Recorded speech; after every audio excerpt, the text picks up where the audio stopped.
नमस्कार मित्रांनो.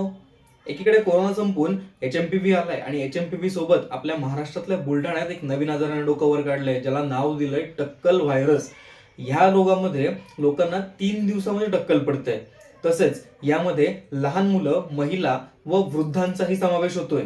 सुरुवातीला हा आजार कठोरा आणि कालवड या गावांमध्ये दिसून आला. बघूयात आरोग्य विभाग यावर काय म्हणतोय. तर आरोग्य विभागाने 6 जानेवारीला एक सर्वे घेतला आणि या सर्वेमध्ये कळलं की या गावांमधली लोक मोठ्या प्रमाणात बोरिंगचं पाणी वापरतात.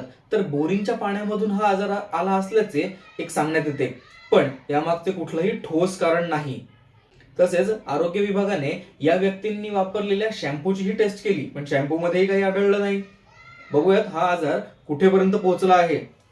आतापर्यंत हा आजार बोंडगाव, कालवड, कठोरा, भोनगाव, हिंगणा, वैजनाथ, घुई या गावांमध्ये सुद्धा पसरला असून टक्कल पडणाऱ्या रुग्णांची संख्या 51 पेक्षा जास्त पोहोचली आहे. मित्रांनो, माहिती आवडली असल्यास नक्की सबस्क्राईब करा.